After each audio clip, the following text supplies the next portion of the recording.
Hello everyone, आप सबका फिर से स्वागत है बीट ऑक्सीजन एकेडमी में।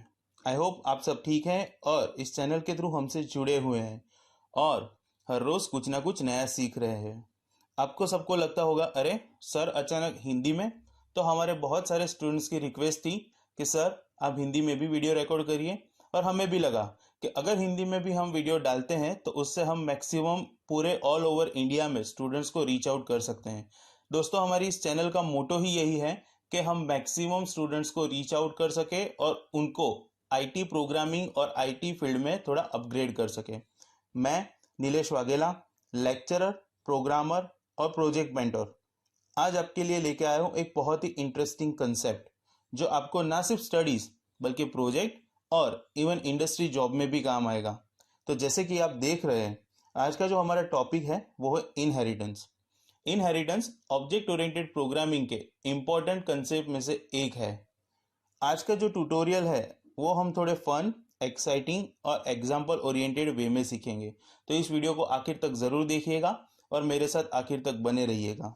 तो शुरू करते हैं आज का हमारा ट्यूटोरियल। आज हम जो चीज़ें सीखने वाले हैं उसमें होगा कंसेप्ट ऑफ इनहेरिटेंस, या आप कह सकते हैं कि इनहेरिटेंस की ज़रूरत क्या है, नीड क्या है। उसके बाद हम देखेंगे बेस और डिराइव क्लास का कंसेप्ट। उसके बाद हम देखेंगे इनहेरिटेंस के विजिबिलिटी मोड्स, और फिर हम देखेंगे types of inheritance. Before starting this, इससे चालू करने से पहले हम इसको एक रियल लाइफ एग्जांपल के तरीके से देखते हैं कि भाई इनहेरिटेंस रियल लाइफ में एक सिंपल टर्म में क्या होता है। तो मान लीजिए ये है मेरे डैड और ये हूं मैं। नाउ मेरे डैड एक क्रेडिट कार्ड या डेबिट कार्ड, आप कोई भी कार्ड यूज कर सकते हो, वो यूज कर रहे हैं। जनरली उसकी कुछ इंपॉर्टेंट डेटा होते हैं, इंपॉर्टेंट प्रॉपर्टीज होती है, जैसे कि कार्ड नंबर, नेम, एक्सपायरी और सीवीवी नंबर। उसमें से कुछ ज्यादा इंपॉर्टेंट है दूसरों के कंपैरिजन से। अभी मुझे यहाँ पे बाय करना है एक नया फोन। तो मैंने मेरे डैड को कहा कि मुझे आपकी कार्ड डिटेल्स चाहिए फोन बाय करने के लिए ऑनलाइन, और उसमें कुछ प्रॉब्लम भी नहीं है। My dad is saying okay, लेकिन ये जो सीवीवी नंबर है which is very important in credit card में जो बहुत ही इंपॉर्टेंट होता है, वो मेरे से आगे किसी और को मिसयूज ना होने देना चाहिए। वही उनका एक कंसर्न है।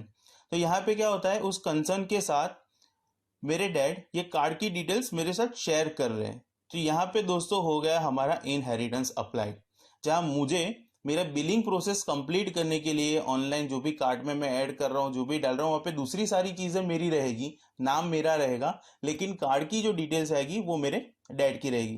तो यहाँ पे मुझे अलग से मेरा कार्ड खरीदने की ज़रूरत नहीं पड़ी, मैंने मेरे कार्ड का, डैड का ही कार्ड का डेटा यूज़ कर लिया है।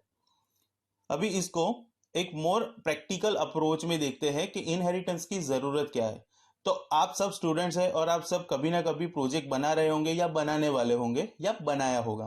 तो यहाँ पे हम जो पूरा इनहेरिटेंस की नीड है वो एक प्रोजेक्ट के सिनेरियो से देखते हैं। और प्रोजेक्ट का जो सिनेरियो हमने लिया हुआ है वो है college management system, so that सारी की सारी जो उसकी फंक्शनलिटीज है और जो भी उसके फंक्शंस और बिहेवियर्स है आप सब उससे अवेयर है।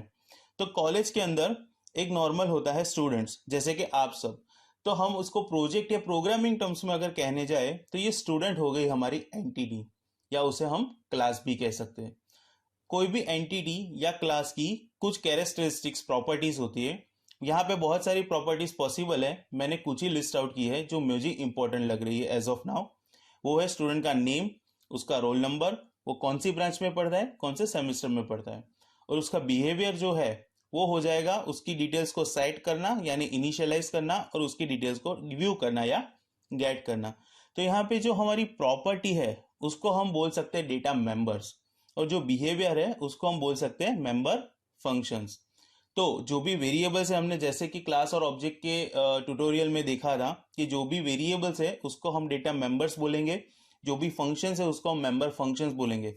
अगर आपने वो ट्यूटोरियल नहीं दिखा है तो आई पे क्लिक कर दीजिए, वहां पे लिंक है, जाके वो ट्यूटोरियल भी आप देख सकते हैं।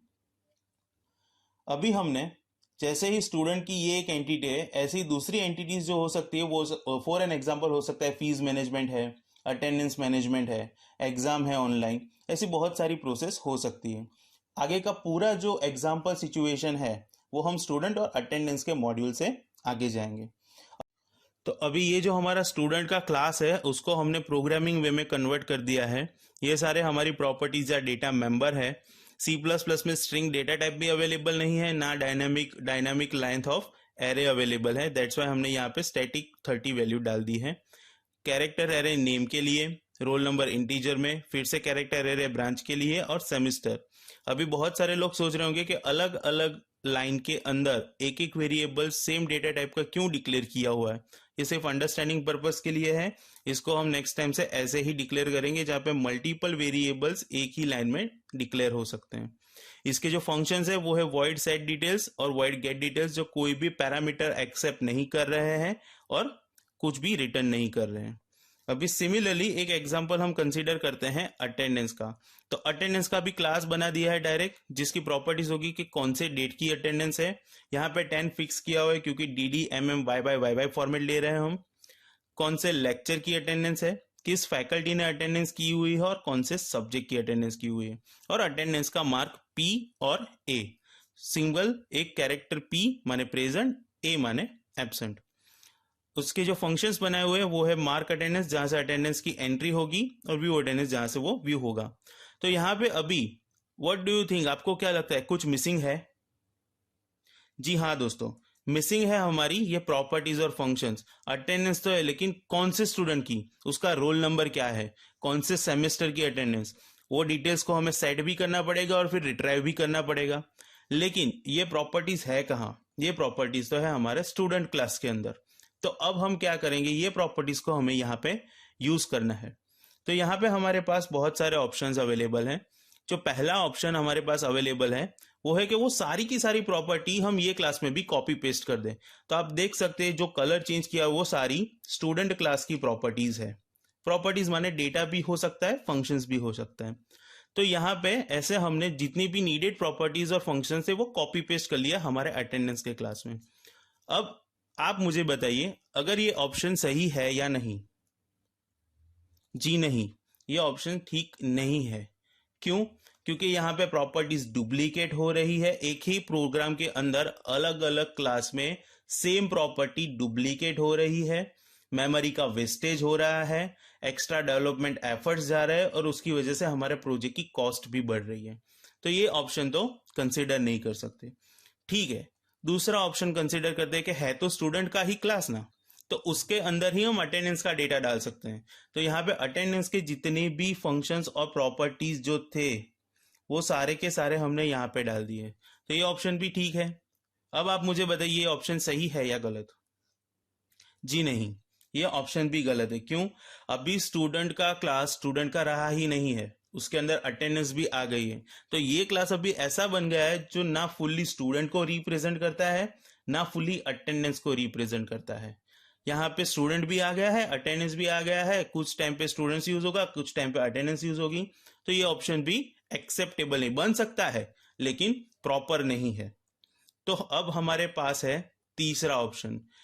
ये है हमारा स्टूडेंट का क्लास, ये है हमारा अटेंडेंस का क्लास। ठीक है, तो क्यों ना हम ऐसा करें कि जितनी प्रॉपर्टीज हमारे स्टूडेंट के क्लास की चाहिए वो हम बोरो कर ले अटेंडेंस के क्लास के अंदर। तो ये थी नीड हमारे इनहेरिटेंस की, और जो हम डेटा और फंक्शन बोरो कर रहे हैं वो हमारे प्रोग्रामिंग में होगा इनहेरिटेंस से। सो यू कैन से, आप कह सकते हो इनहेरिटेंस क्लासेस को दूसरे क्लास से डेटा बोरो करने में हेल्प करता है। ठीक है, तो अभी इसका कंसेप्ट देखते हैं। उसकी डेफिनेशन बोलने जाए तो वो एक प्रोसेस है जहां पे एक क्लास दूसरे कोई क्लास की प्रॉपर्टीज को बोरो करता है। प्रॉपर्टीज का मीनिंग यहाँ पे डेटा और फंक्शन दोनों है। ठीक है, तो जब भी दोनों क्लास कुछ कॉमन प्रॉपर्टी शेयर करनी, जैसे स्टूडेंट का नाम, रोल नंबर, सेमेस्टर अटेंडेंस में भी चाहिए, स्टूडेंट में भी चाहिए, तो हमने क्या किया कि एक ही क्लास में उसको बना के कोड को रीयूज कर लिया। हमने एडवांटेज में भी देखा था C++ का कि कोड रीयूजेबिलिटी अवेलेबल है, तो वो होता है हमारा इनहेरिटेंस के थ्रू। ठीक है, बेसिकली हम करते क्या है, जितनी कॉमन प्रॉपर्टीज है सच स्टूडेंट का नाम है, रोल नंबर है, सेमिस्टर, ब्रांच, वो सारे एक क्लास में हमने डाल दिया जो as a base, as a foundation use होगा दूसरे क्लासेस के लिए। ठीक है, अब ये कंसेप्ट में अगर आगे भी जाते हैं तो हम क्या करते हैं कि अलग अलग जितनी डिस्टिंग्विशेबल माने जितनी डिफरेंशिएटेबल प्रॉपर्टीज है वो हम अलग क्लास में रखेंगे, बाकी सारी हम बेस क्लास के अंदर रख देंगे। अब होगा कैसे ये यूज? तो ये होगा यूज हमारे कॉलन से। तो जब भी हम क्लास को इनहेरिट करना चाहते हैं, प्रॉपर्टी को बोरो करना चाहते हैं, तो हमें दो क्लास के बीच में लगाना पड़ेगा कॉलन। वो जब भी हम इनहेरिटेंस के प्रोग्राम्स देखेंगे वहां पे हम आराम से पूरा एग्जाम्पल समझ लेंगे। तो अभी बेस क्लास और डिराइव क्लास भी देख लेते हैं। तो बेस क्लास आपको आइडिया तो आ ही गया होगा, जहां से प्रॉपर्टी बोरो होती है वो होता है बेस क्लास, और जो प्रॉपर्टीज को बोरो करता है वो होता है डिराइव क्लास। तो ये हो गया हमारा बेस क्लास, ये हो गया हमारा डिराइव क्लास, और ये हो गया एरो। जब भी हम इनहेरिटेंस को ग्राफिकल फॉर्म में रिप्रेजेंट करते हैं तो हम एरो से इनहेरिटेंस को डिनोट करते हैं, जहां पे एरो का हेड बोलता है कि यहां से प्रॉपर्टीज यहां बोरो हो रही है। तो ऑल प्रॉपर्टीज या सम, जरूरी नहीं सारी की सारी प्रॉपर्टीज और फंक्शंस हो, ठीक है। अभी यही रियल लाइफ एग्जांपल में हम वापस आ जाते हैं। तो in this my dad is known as base class and I am the derive class.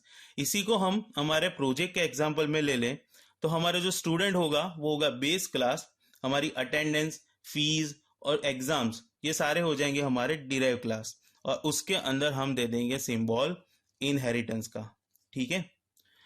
तो आज के सेशन को हम यहीं पे कंप्लीट करते हैं। जो दो टॉपिक बाकी हैं जो कि है विजिबिलिटी मोड इनहेरिटेंस के और इनहेरिटेंस के टाइप, उसको बहुत ही जल्द इसी के सेकंड पार्ट में हम कवर करेंगे, तो उसको भी आप जरूर देखिएगा। सो आज के लिए इतना इनफ है। आई होप आपको ये वीडियो अच्छा लगा होगा। अगर अच्छा लगा है तो आप लाइक कीजिए, शेयर कीजिए आपके फ्रेंड्स के साथ जो कोई आईटी स्ट्रीम में पढ़ रहा है या जिसको प्रोग्रामिंग सीखना है। चैनल का मोटो यही है कि ज़्यादा से ज़्यादा स्टूडेंट्स को हम रीच कर सके और ज़्यादा से ज़्यादा आईटी स्ट्रीम में और कंप्यूटर साइंस में बच्चों को पढ़ा सके, उनको थोड़ा इंडस्ट्री रेडी कर सके। ये उसका एक बेसिक स्टेप्स है। इसके आगे बहुत कुछ हमें और भी प्लान करना है और भी आगे लेके जाना है।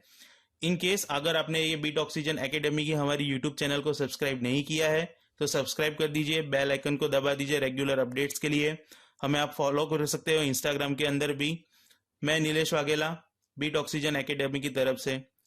B logical, keep breathing, keep programming.